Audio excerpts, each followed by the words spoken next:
Before we begin this forgotten chronicle, subscribe to the Lost Chronicles of Hyboria, where every story uncovers another buried truth from a world that time could never completely erase.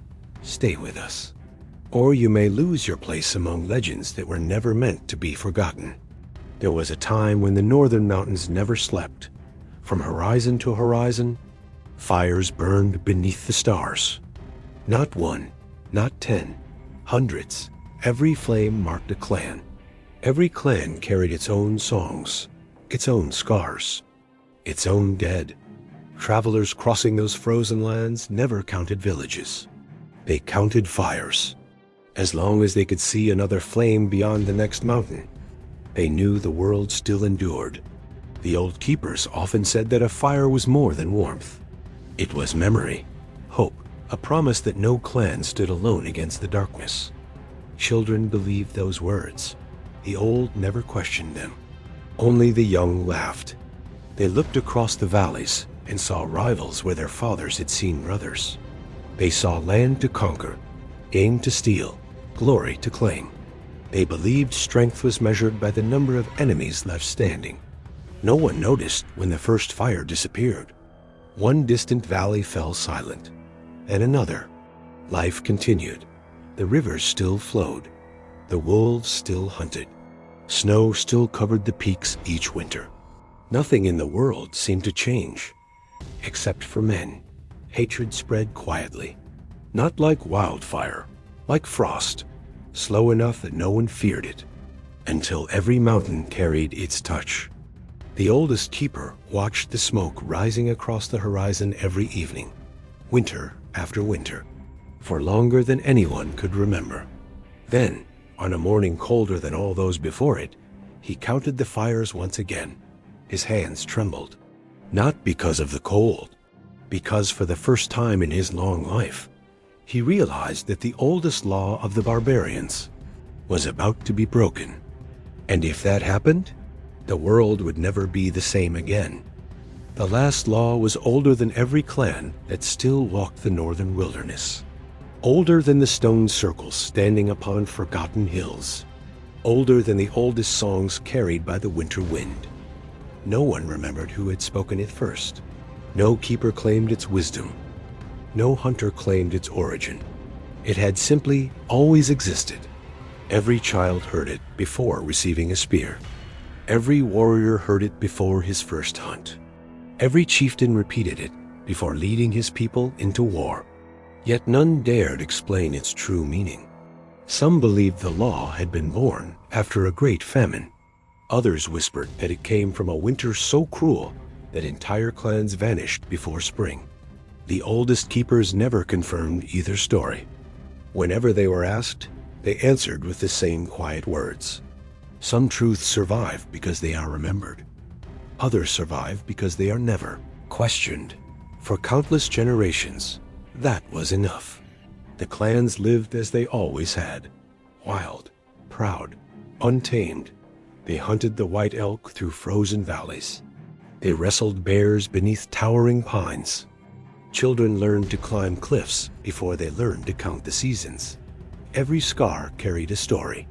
Every weapon belonged to a father before it belonged to a son. Strength was admired. Courage was expected.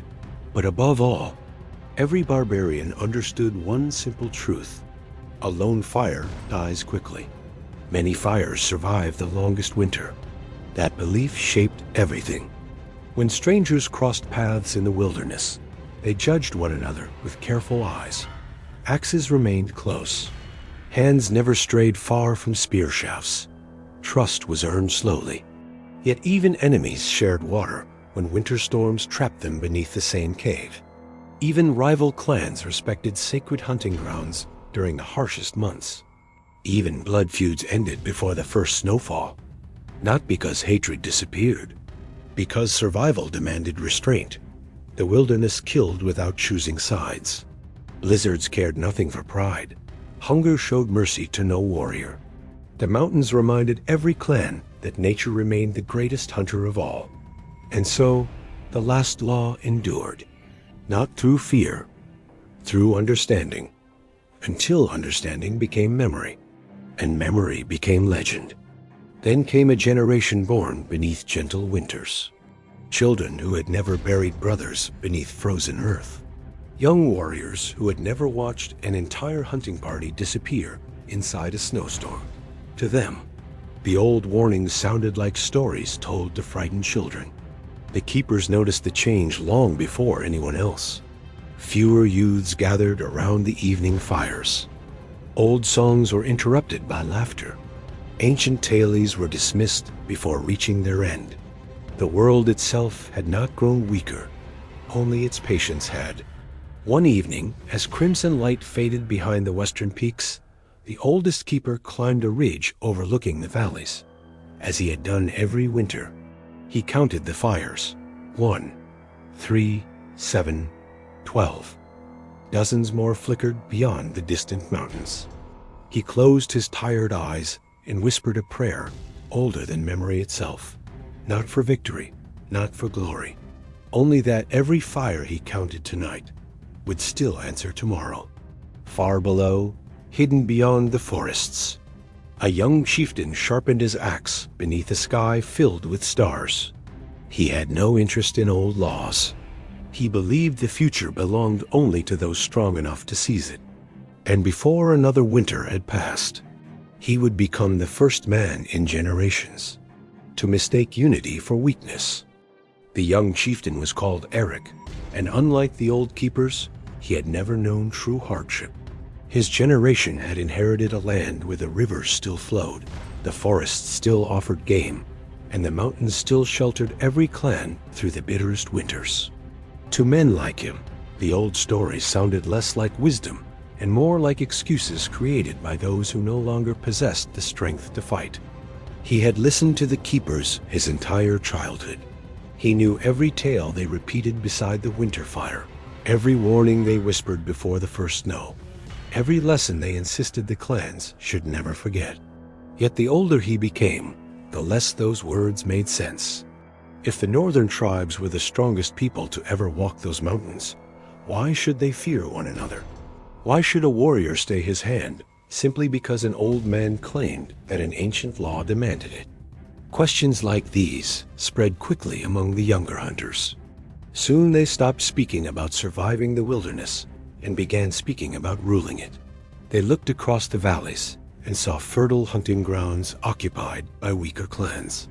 They counted warriors instead of friends. They measured strength by numbers, not by loyalty. Every distant fire became a challenge waiting to be answered. The keepers noticed the change long before the chieftains did. The songs around the evening fires grew shorter. The laughter became louder whenever an old story was told.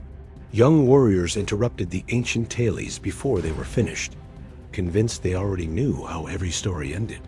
They believed the old men feared change because age had stolen their courage. But courage had never been the reason the keepers guarded the last law. Memory was. One evening, as the first winds of winter swept through the pines, the oldest keeper climbed the ridge where he had counted the winter fires every year since he was a boy. From that height, he could see nearly every valley stretching toward the frozen horizon. It had become a ritual older than his own life. One by one, he searched for the familiar columns of smoke rising into the evening sky. There was the fire of the Wolf clan. Beyond it, the Elk clan. Farther east, the Stone Bear. Then the Raven Hills. The old man smiled faintly. For another year, every fire still answered another. He lowered his head and whispered a quiet prayer, thanking the ancestors for preserving the balance one more winter. Behind him, footsteps disturbed the snow. It was Eric. The young chieftain had climbed the mountain alone, carrying neither gifts nor respect. "You still count fires?" he asked with an amused smile. The keeper nodded. "I always will." Eric looked across the valleys and laughed softly. "I don't see hope. I see opportunity." The old man remained silent. "I see weak clans holding rivers they cannot defend. I see forests claimed by hunters too old to protect them. I see land that belongs to whoever is strong enough to take it. The keeper studied the young warrior for a long moment before answering. When I was your age, I believed strength meant taking. It took me many winters to understand. That true strength is knowing what must never be taken. Eric smiled politely, but his eyes revealed he had already dismissed every word. To him, the old keeper belonged to another age, an age that would soon disappear. As the young chieftain descended the mountain, the keeper remained alone beneath the darkening sky. His eyes drifted once more toward the distant fires scattered across the wilderness. For reasons he could not explain, they no longer looked eternal. For the first time in many generations, they looked fragile. Winter arrived sooner than anyone expected. The first snow covered the northern trails before the last harvest had been gathered, forcing every clan to retreat behind timber walls and stone hearths. Smoke once again rose across the valleys, and for a brief moment, it seemed as though nothing had changed. Children laughed as they chased one another through the snow. Hunters returned with elk slung across their shoulders. Women filled the air with the scent of roasted meat and fresh bread baked on hot stones. To anyone passing through those mountains, the north still looked eternal. Only the keepers saw the cracks. They had begun to notice that fewer messengers traveled between the clans. Gifts exchanged at the beginning of winter had become rare. The old gatherings where rival chieftains once shared food before settling disputes were quietly disappearing. No one had forbidden them. They simply stopped happening. The silence between the clans grew a little longer with each passing season. It was almost impossible to notice, until it was too late. Eric, however, saw only possibility. He had spent the winter strengthening his warriors, sending them farther into the wilderness than any hunting party had gone before. Each expedition returned with the same report. The western valleys were rich. The rivers were full of fish. The forests belonged to smaller clans whose warriors had grown old. They survive because we allow them to, one of his captains declared as they studied a map carved into a flat piece of birch. Eric did not answer immediately. His fingers rested upon the drawing of a narrow valley where another clan had lived for generations. He knew those people. As a boy, he had hunted beside them during the summer migrations. Their chief had once shared his own table with Eric's father. Those memories should have meant something. Instead, they felt like burdens left behind by another generation. If they cannot defend what they have, Eric finally said, then perhaps they were never meant to keep it. No one challenged him. Not because everyone agreed, because ambition is contagious. Once one man believes he deserves more than his neighbor, others soon begin believing the same. Far away, beneath the ancient stone circle, the oldest keeper welcomed visitors as he had done every winter for nearly 60 years. Fewer arrived now. Those who still came rarely sought wisdom. Most came only out of respect for tradition. One afternoon, an old huntress climbed the hill, carrying a bundle wrapped in deerskin. She placed it before the keeper without saying a word. Inside lay a charred piece of oak. The keeper recognized it immediately. It was part of a winter fire. His expression darkened. "Which clan?" "The Ash River clan," the huntress answered quietly. "They abandoned their fire." The keeper looked at her in disbelief. "Abandoned?" She nodded. "They said the old customs no longer matter. They claimed a fire cannot protect a people." For a long while, neither of them spoke. The old man gently ran his fingers across the blackened wood, as though touching the bones of an old friend. "It was never the fire that protected them," he whispered. "It was what the fire reminded them to become." The huntress lowered her head.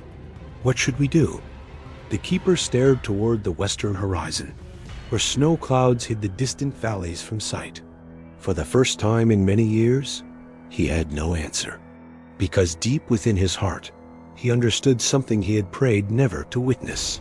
The last law was not dying because men had forgotten it. It was dying because they no longer believed they needed it. And history had always been cruel to those who believed They no longer needed the wisdom of those who came before them.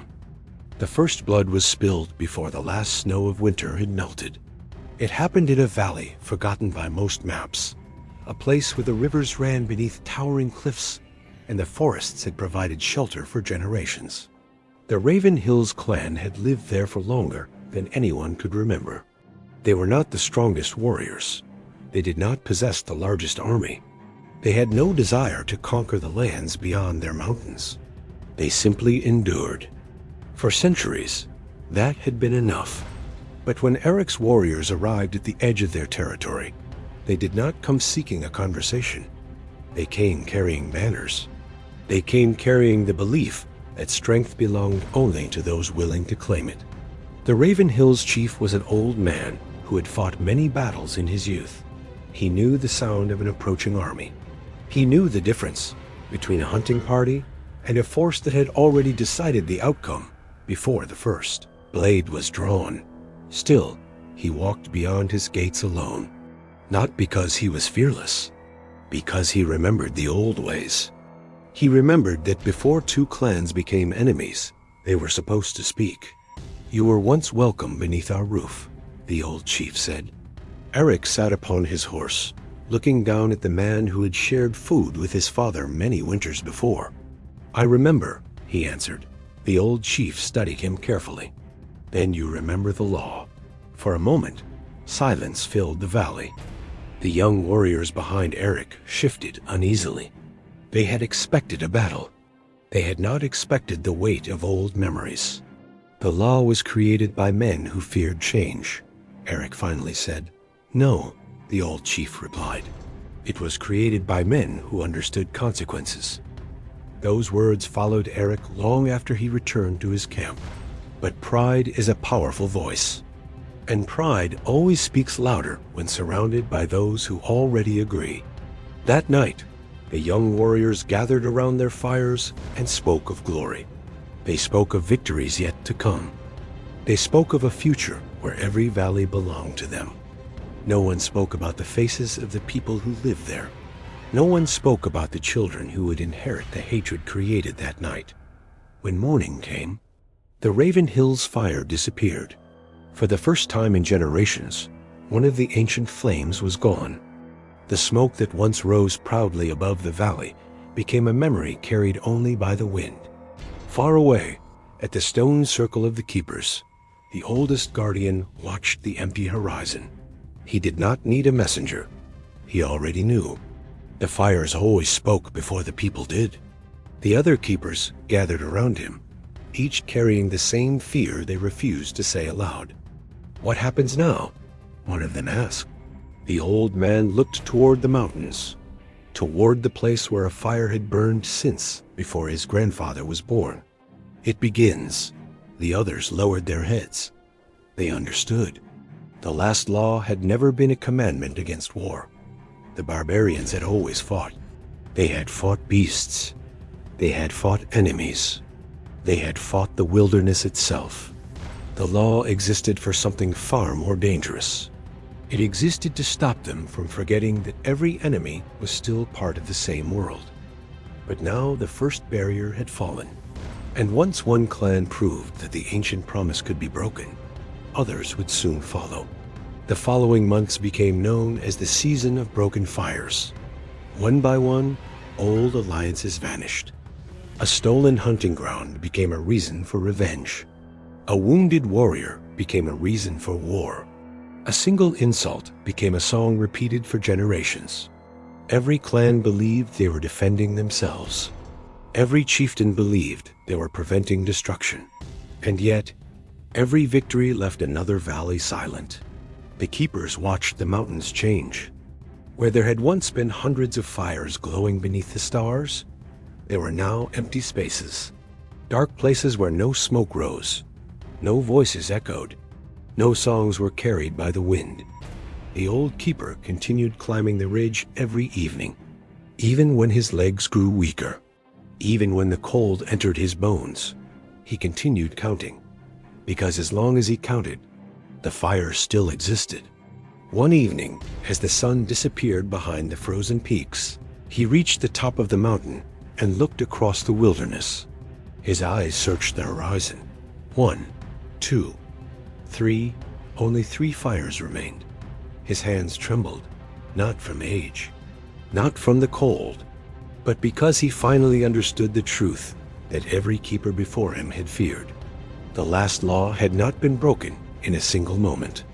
It had been broken every time someone looked at another clan and saw an enemy instead of a brother.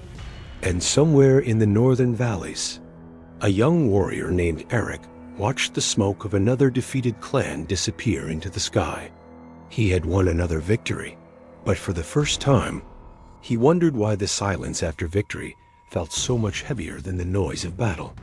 The following winter was remembered as the coldest in living memory, not because the snow was deeper, not because the winds were stronger, but because there were fewer fires to fight against the darkness. The mountains that had once been filled with the voices of thousands grew strangely quiet. The paths between the valleys became empty. The old meeting places where hunters once exchanged stories became abandoned circles of stone covered by snow. The world itself seemed to be waiting to see how far men would go when there was no one left to stop them. Eric had become the strongest chieftain in the northern lands. His name traveled faster than his armies. Some spoke it with admiration. Others whispered it with fear. The young warriors who had once dreamed of glory now carried the scars of battles they could no longer remember the reasons for. They had taken valleys. They had claimed forests. They had defeated enemies. And yet, every victory felt smaller than the one before, because there was always another clan, another fire, another reason to march. The old keepers saw what others refused to see. The wars were no longer being fought for survival. They were being fought because men had forgotten how to stop. One evening, a messenger arrived at the ancient stone circle. The young warrior who stepped from the snow barely looked older than a child. His armor was damaged. His hands were covered in blood, not his own. The keeper watched him approach. "Which fire?" the old man asked. The warrior lowered his eyes. "The Stone Bear clan." The keeper closed his eyes. Another flame. Another memory. Gone. What happened? The young warrior remained silent for several moments. Then he answered. "We won." The words carried more sadness than pride. The keeper looked at him carefully. "Then why do you speak as though you lost?" The warrior looked toward the distant mountains. "Because there was no one left to celebrate with." The old man said nothing. For the first time in many years, he saw someone from the younger generation understand what the elders had tried to protect. Not the clans, not the lands, not the fires themselves. The connections between them. A people could survive losing a battle. They could survive losing territory. They could survive losing leaders. But they could not survive losing the reason to stand together. That night, the keeper walked alone to the highest point of the mountain. The wind was fierce, but he did not turn back. Below him, the remaining fires burned weakly against the endless darkness. 3 had become 2. 2 had become 1. Only the largest flame remained, the last great clan, Eric's clan. The young chieftain had achieved what many believed impossible. He had united the northern lands beneath a single banner. But the old keeper knew the difference between unity and control. A forest where every tree has the same shape is not a stronger forest. It is a forest that has lost its life. Many nights before, the elders had warned that the greatest danger was not when enemies surrounded the clans. It was when only one remained. Because when there was only one voice left, there was no one to challenge it. No one to remember what came before. No one to protect the stories that built the world. The keeper descended the mountain before dawn and began a journey he had avoided his entire life. He traveled toward Eric's fortress, not as an enemy, not as a challenger, but as the last man who still carried the memory of the old world. The guards at the gates laughed when they saw him approach. An old man, a walking stick, a cloak covered in snow. They wondered why such a person would come to speak with the most powerful chieftain in the north. But when Eric heard who had arrived, he ordered the gates opened. Years had passed since their last meeting on the mountain ridge.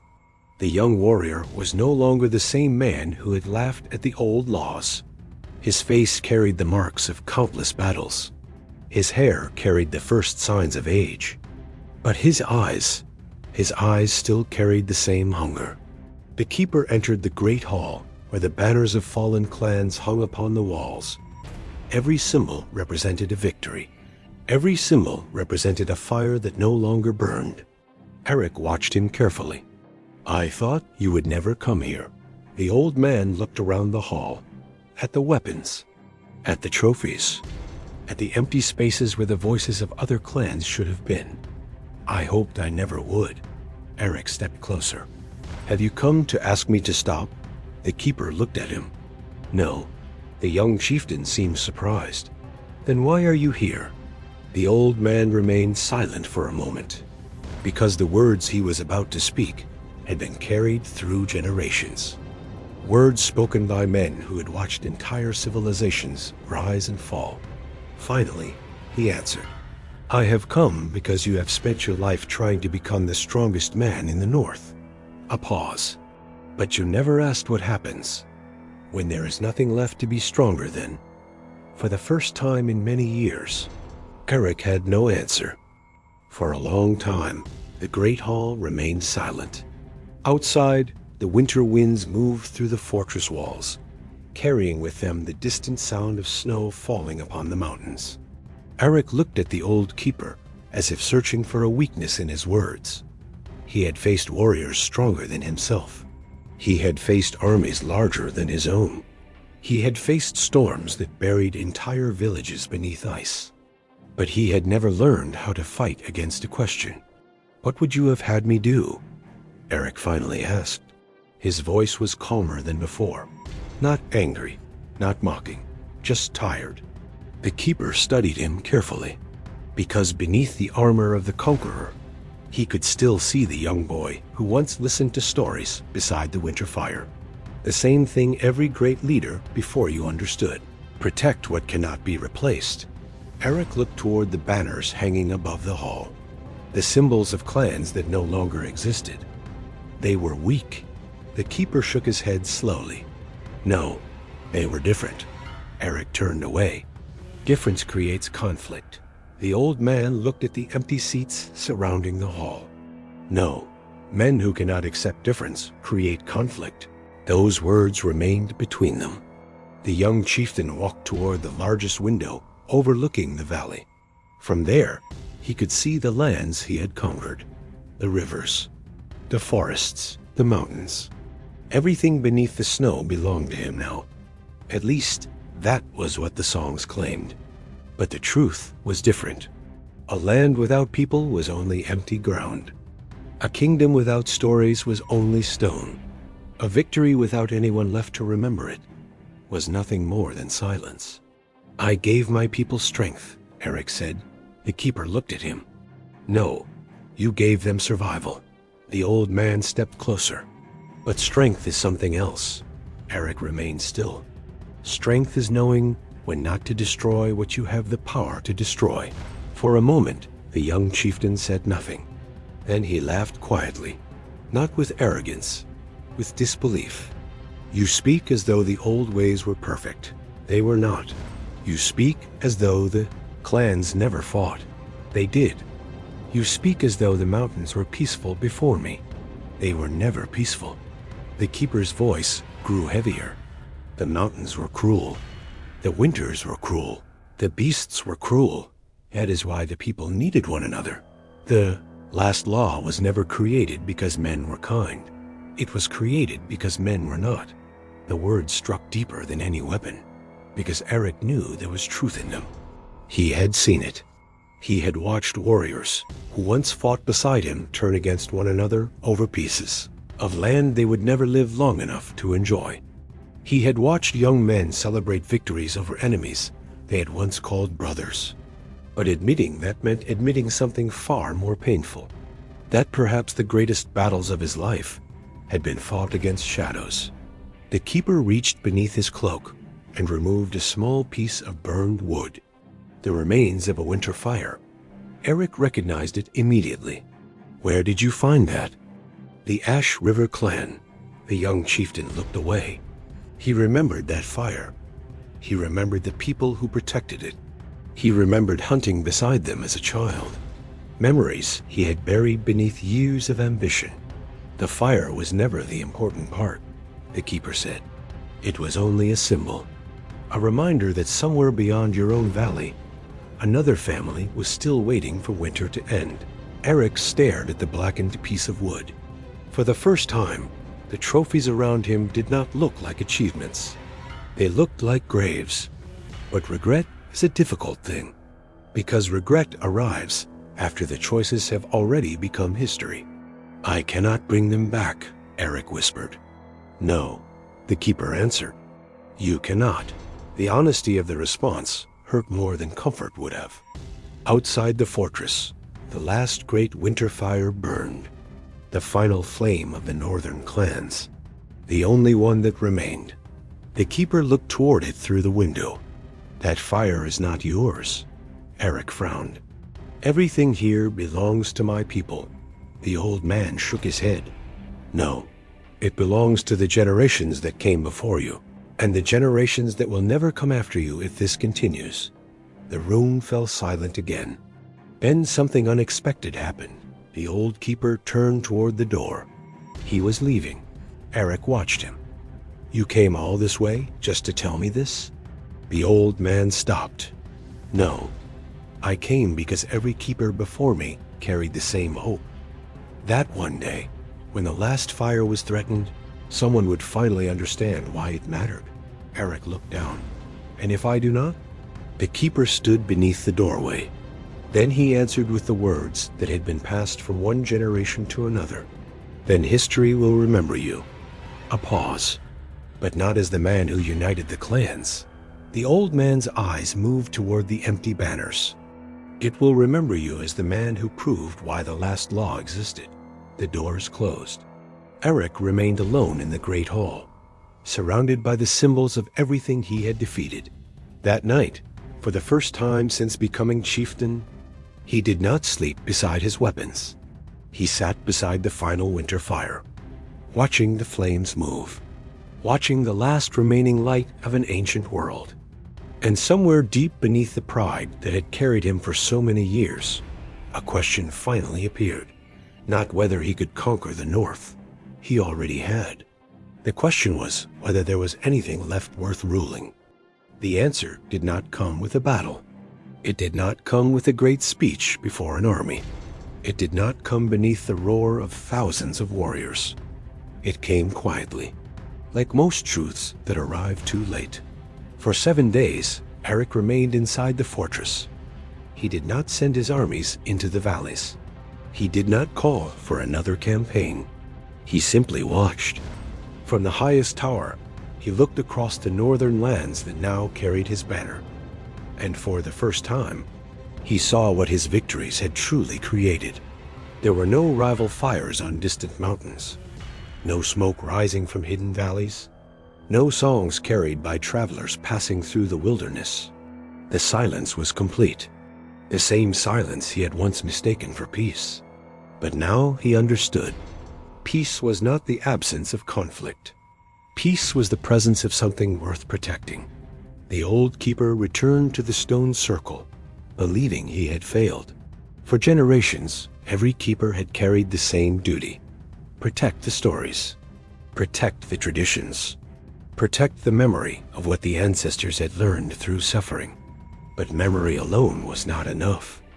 A warning repeated too many times became only a sound, and the younger generations had stopped listening. The old man climbed the mountain once again. His steps were slower now, his breath heavier, but the ritual remained. Every evening, he counted the fires. One, only one. The final winter fire still burned, not because the clans were united, not because the old ways had survived, but because one man had finally begun to understand the cost of losing them.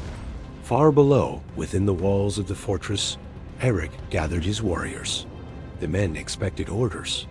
Another conquest, another march, another enemy to defeat. Instead, their chieftain stood before them without armor, without a weapon.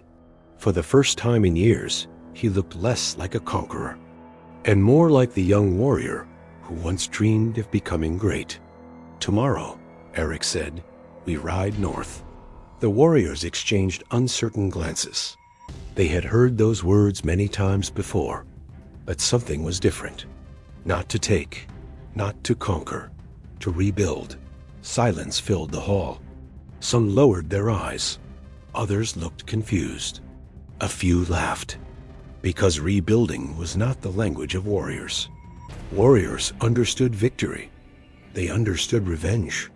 They understood the weight of a sword, but they did not always understand the weight of a promise. One of the older captains stepped forward. "Why?"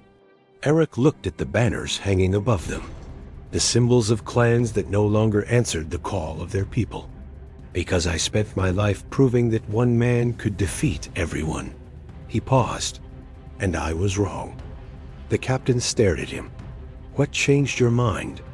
Eric looked toward the window, toward the final fire burning beneath the night sky. I realized that a man can stand above everyone and still be standing alone. The next morning, the gates of the fortress opened. For the first time in many years, the army of Eric marched without banners of conquest. They carried tools, food, wood, supplies for villages they had once considered enemies. But forgiveness does not arrive as quickly as destruction. Many refused to open their gates. Many remembered the warriors who had come before. They remembered the fires that vanished. They remembered the names of those who never returned. And the hardest truth for Eric was not admitting his mistake. It was accepting that some wounds could not be healed simply because he finally understood them. At the edge of the northern valleys, he found the remains of the Raven Hills clan. The walls were broken. The homes were empty.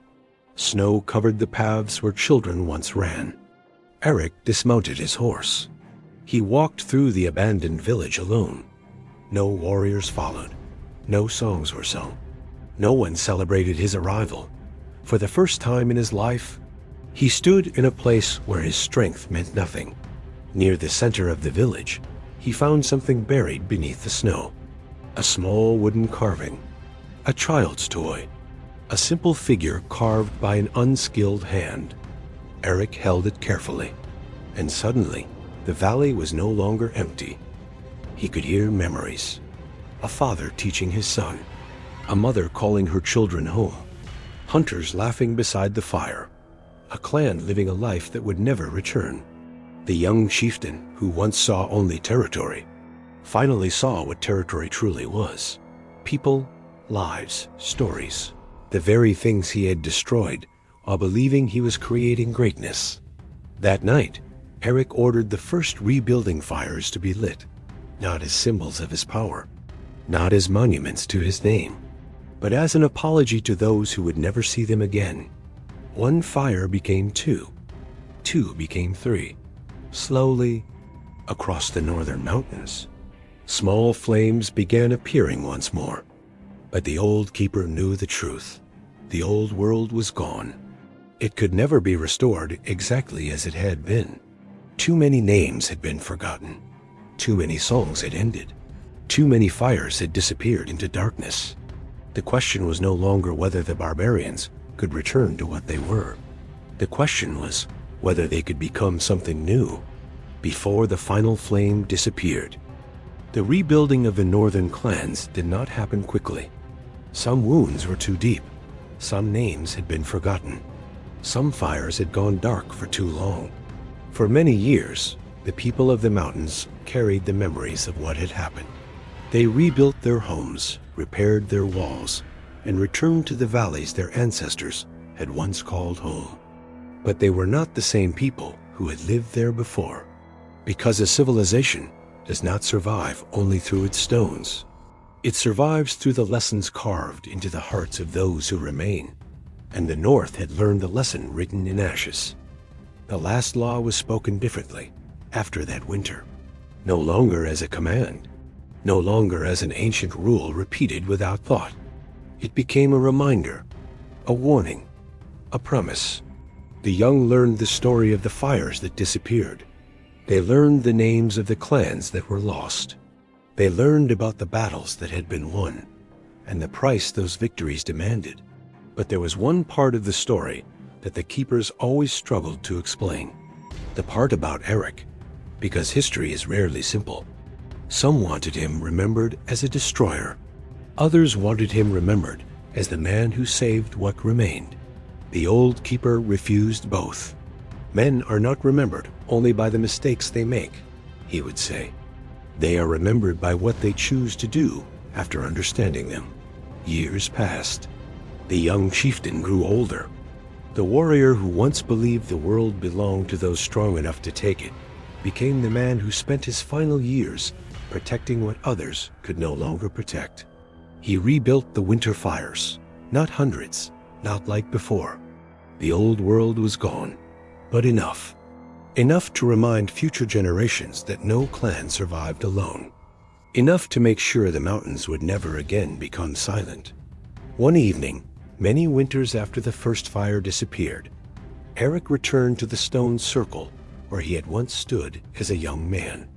The same place where he had laughed at the keeper's warnings. The same place where he believed strength meant having no rivals. Now he stood there with gray hair, a scarred face, and a lifetime of memories behind him. The old keeper was gone. The last of the previous generation had disappeared beneath the earth. And for the first time, Eric understood the burden they had carried. He understood why they repeated the same words over and over, why they protected traditions that seemed unnecessary, why they guarded stories that seemed forgotten. Because the greatest dangers are not always the ones that arrive with armies. Sometimes they arrive quietly. They arrive when people stop asking why, when they stop remembering, when they believe the suffering of the past has nothing left to teach them. Eric placed a small piece of wood into the center of the stone circle, a fragment from the first winter fire that had burned beneath his rule. The first fire lost, the first mistake, the beginning of everything. Then he looked toward the mountains. Thousands of years of history lived within those peaks. Thousands of voices carried by the wind. And he finally understood the truth the old keeper had tried to teach him. The last law was never created because barbarians were weak. It was created because barbarians were strong. Strong enough to destroy each other. Strong enough to erase their own history. Strong enough to mistake victory for survival. The fire before him grew brighter as the night surrounded the mountains. And for the first time in generations, the old words were spoken with understanding. Never allow only one fire to remain. Not because a single fire could not burn, but because a single fire could be extinguished. One storm, one mistake, one forgotten lesson, and everything could disappear. The next morning, Eric gathered the young leaders of the restored clans. Many expected another speech about war, another lesson about strength. Instead, the old chieftain told them a story, not about battles, not about victories, about a time when the mountains were filled with hundreds of fires, and about the pride that almost destroyed them all. When he finished, one of the younger warriors asked, "Was the last law created to prevent another war?" Eric looked toward the horizon, toward the places where the lost fires had once burned. Then he answered, "No." A pause. "It was created to prevent us from forgetting who we were." The young warriors remained silent, because some truths are not meant to be celebrated. They are meant to be carried. And from that day forward, the last law was no longer just an ancient tradition. It became the memory of an entire people. A reminder that every fire mattered, every voice mattered, every life mattered. Because the moment a people believes it can stand alone is the moment it has already begun to disappear. Many winters passed after that night. The mountains changed, the rivers changed, the faces of men changed, but the fires remained. Not as they once had. Not as hundreds of flames stretching across the horizon. That age was gone forever. But enough fires still burned to remind the people of the North that they were not alone. The story of Eric became one that was told beside those fires. Some called him a conqueror. Some called him a fool. Some called him the man who nearly destroyed the world he was trying to protect. But the oldest keepers told the story differently. They did not tell the tale of a man who fell. They told the tale of a man who finally understood. Because they knew something that younger generations often forgot. The greatest battles are not always won against enemies. Sometimes they are won against the person you once believed you had to become. Eric spent the final years of his life walking through the northern valleys. He visited places where no songs were sung anymore. Places where old ruins rested beneath the snow. Places where the remains of forgotten fires still slept beneath the earth. He never carried a crown. He never carried the weapons that had once made his name feared. Only a walking stick and a small piece of burned wood from the first winter fire. A symbol of the mistake that changed everything. One winter morning, when the mountains were covered in white and the skies were darker than usual, Eric returned to the ancient stone circle. The same place where the old keeper had once stood. The same place where he had first heard the words he refused to understand. But this time, he did not come to argue. He came to listen. The final keeper of that generation was waiting for him. A young man who had grown up hearing stories of the old wars. A man who had never known the world before the broken fires. He looked at Eric with respect, but also with curiosity. "You were there," the young keeper said. Eric looked at the flames burning inside the stone circle. "Yes. You saw the hundreds of fires?" The old chieftain nodded. "I did." The young keeper looked toward the mountains. Was it as great as the stories say? For a long moment, Eric said nothing, because the answer was not simple.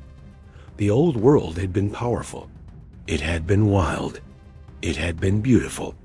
But it had also carried the seeds of its own destruction. It was greater, Eric finally said, and it was more fragile. The young keeper lowered his eyes. Why did no one stop it? The question was innocent, but it carried the weight of generations. Eric looked into the fire, because everyone believed someone else would. The wind moved through the stone circle. The flames bent, but did not disappear. Every clan believed they were defending themselves. Every warrior believed his cause was justified. Every chieftain believed he was the exception. He paused, and that is how the world begins to break. The young keeper remembered those words, because every generation believes the mistakes of the past are impossible to repeat, until they begin making the same choices. As the sun disappeared behind the mountains, Eric sat beside the final fire. His hands were old. His body carried the marks of countless battles, but his eyes were calm. For the first time in his life, he was no longer searching for victory. He was no longer trying to prove his strength. He was simply grateful that something remained. That night, the young keeper asked him one final question. "Do you regret everything?" The old warrior stared into the flames. A lifetime passed through his silence. The battles, the victories, the faces of those who never returned, the fires that vanished, the people who were lost. Then he answered, "I regret that I learned the truth too late." The young keeper looked down. "But you changed." Eric nodded. "Yes, but many never had the chance." The old man reached into his cloak and removed the small piece of burned wood. He placed it beside the fire. This belonged to a world that almost disappeared. The young keeper looked at it carefully. "What should we do with it?" Eric watched the flame consume the darkness around them. Remember, only one word, but it carried the weight of centuries. The next morning, when the sun rose over the mountains, Eric was gone. No funeral was held. No monument was built. No song was written about his final moments. Because Eric had spent too much of his life Believing names were what made men immortal. The keepers knew better. Stories survived longer than statues. Lessons survived longer than kings. And the greatest legacy a man could leave behind was not being remembered. It was making sure others did not repeat his mistakes. Years later, children would still gather around the winter fires. They would still hear the same ancient words. They would still ask why the law existed. And the keepers would always answer, because once there was a time when the mountains were full of fires, until men forgot that every flame was connected. And when they remembered, only one remained. The young would listen, the old would remember, and the fires would continue burning. But far beyond the northern valleys, beyond the lands where the old clans had rebuilt their homes, a different age was beginning. An age of forgotten kingdoms, lost civilizations, and warriors whose names would become legends. Because every legend is born from something that came before. And before there was a last barbarian, there was a last fire. Centuries would pass. The names of the old clans would fade from stone. The locations of their villages would become nothing more than forgotten marks upon ancient maps. Kings would rise. Kingdoms would fall. New peoples would cross the northern mountains, unaware that beneath their feet rested the remains of a world that had once burned brighter than any other. But the fires endured, not the flames themselves. Fire always dies eventually. What endured was the memory, the understanding that every generation receives something it did not create and carries something it did not earn. The last law survived because it was no longer just a rule. It became a story, and stories are harder to destroy than kingdoms. The keepers continued their work. They recorded the names of lost clans. They preserved the songs that had almost vanished. They marked the places where the old winter fires had once burned. But as the centuries passed, even the keepers began to wonder, would anyone remember?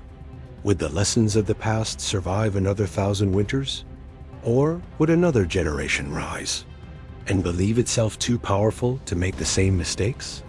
The answer came from the mountains. Not through kings, not through armies, not through great battles, but through a child standing beside a fire. A young boy listening to an old keeper tell the story of the hundreds of flames that once illuminated the north. Did they really all disappear? The boy asked. The old man looked into the fire. Almost. The child looked confused. Almost? The keeper nodded. Because one remained. The boy leaned closer. Which one? The old man smiled faintly. That is the question every generation must answer. The child looked toward the mountains, beyond the valley, beyond the forests, beyond everything he knew. And he wondered what kind of person could carry the weight of an entire forgotten world. The keeper watched the flames, because he knew something the child did not. The last fire was never meant to burn forever. Its purpose was not to defeat darkness.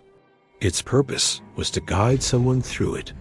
Many years later, when the northern lands had become nothing more than legends whispered by travelers, the final echoes of the old barbarian world disappeared. The great halls collapsed. The stone circles cracked. The ancient weapons turned to rust beneath the earth. The songs were sung by fewer voices, until one day, there was only one person left who still remembered them. A warrior without a clan, a man without a kingdom, a survivor of a world that no longer existed. He carried no banner. He claimed no throne. He asked for no recognition, because he understood what the old keepers had always known. A man does not carry the past because he is proud of it. He carries it because someone must. And as he walked through the endless northern wilderness, beneath the same mountains that had once held hundreds of fires, the final barbarian carried the last spark of an ancient age. Behind him, the world had moved on. Ahead of him, nobody waited. But somewhere beneath the snow, somewhere beneath the ruins, the memories of the old clans were still alive. Because legends are not born when heroes become famous. They are born when someone chooses to remember what everyone else has forgotten. The wind moved through the mountains. The snow covered the old paths, and in the distance, a single fire burned beneath the night sky. Not the strongest, not the largest, not the brightest, but the last. And as long as that flame remained, the story of the barbarians was not finished. It was only waiting for the world to remember his name. The last barbarian alive.